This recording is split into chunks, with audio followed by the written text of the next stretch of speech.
Shutting the stable door, huge backlash hits the NHS as the UK's only dedicated gender identity clinic for children will close. Thank you for joining us. So, to our top story tonight. The controversial Tavistock Gender Identity Clinic will shut its doors in the spring, following a recent review describing it as not a safe option for children and teenagers. The very basics and the foundation of healthcare revolve around 4 words. First, do no harm. Some critics are now asking, can those practitioners who've been working at the Tavistock over the past decade say they've stuck to that? In an increasingly polarised world, gender issues have become the front line, and it can be hard to know where to start, how to express an opinion, if it's even okay to voice one. Yet as the chasm between opposing views increases, it's vulnerable children who've fallen into the abyss. So how did this happen? On tonight's show, we'll have an honest conversation, and we'll ask some of those difficult questions with people who really understand the story. I'm joined now by the Times' health correspondent, Eleanor Hayward, and to discuss this, we're also joined by India Willoughby. India, lovely to have you with us, a trans activist. Very much for having Now, me. Eleanor, it's lovely to have you here in the studio. So just tell us what led up to today's announcement. So this decision has been taken by NHS England, and it's in response to a report by Dr. Hilary Cass, and she's a top paediatrician, and she's been leading a review into gender identity services for children, and has found that raised concerns that the care isn't safe and isn't a viable option.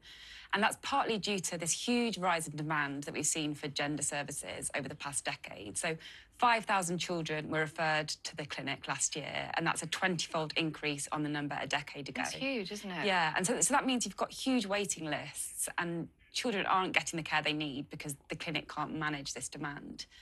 And there's also been concerns raised about the treatments the clinic is offering the children, in particular puberty blockers. And these are drugs that block the release of sex hormones for young teenagers and children.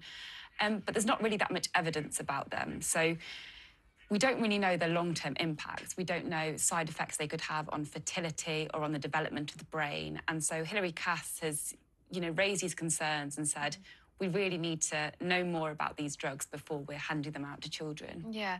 And what's going to happen to these services now? Because they're not going to be decommissioned, are they? No. So the Tavistock Clinic will close next spring, and children who are questioning their gender identity, they'll still be cared for by the NHS, but they'll be looked after in existing specialist children's hospitals. So the NHS have announced that 2 new clinics will be set up, and the first is at Great Ormond Street Hospital in London, and the second is at Alderhay Hospital in Merseyside. And these hopefully will provide a more holistic care for the children, so it will bring together existing services, particularly in mental health, in hormone treatment and in autism as well, because about 1 in 3 children referred to the service at the minute do have autistic traits. That's fascinating. So that mental health focus is going to be really important. We'll come back to that in a moment. India, it's lovely to have you with us. Just give us your reaction to the news today. We've heard a bit about this story there from Eleanor. What's your take? Yeah, well, thanks for having me on, first of all, Kate. It's great to be here. On the face of it, I think it's good news. The Tavistock has been, as you've just mentioned there, overwhelmed, really, and has been unable to provide the service that trans people actually need, despite the stories that you seem to read every day in the British media. I think it's 4 stories a day we're running at the moment on trans people, who account for just 0.25% of the population. We have a terrible service.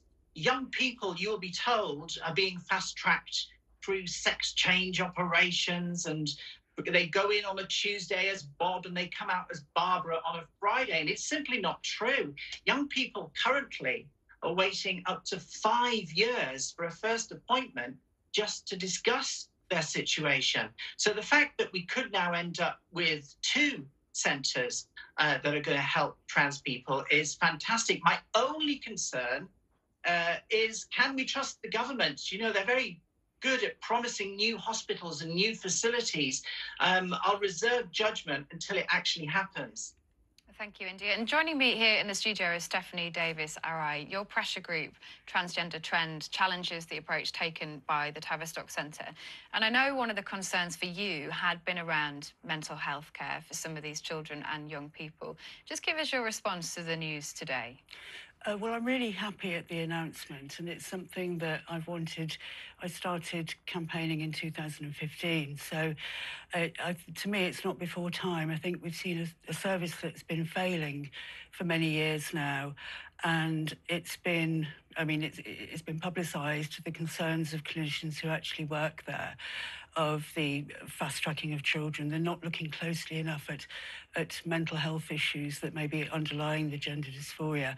And Hilary Cass has said in her interim report for the Cass Review that it tends to be once children mention the word gender, then there's something called diagnostic overshadowing, which means any other mental health issues are overlooked, and the issue of gender is the only thing that's looked at. And what I'm really pleased about is a holistic model, which I think particularly, it's 75% teenage girls being referred to the Tavistock at the moment. And as Cass points out, there's many from care homes who've suffered previous trauma, which includes sexual abuse. There's autistic children, lesbian and gay children who've been bullied for being lesbian and gay and sort of encouraged to believe that they're trans and heterosexual instead.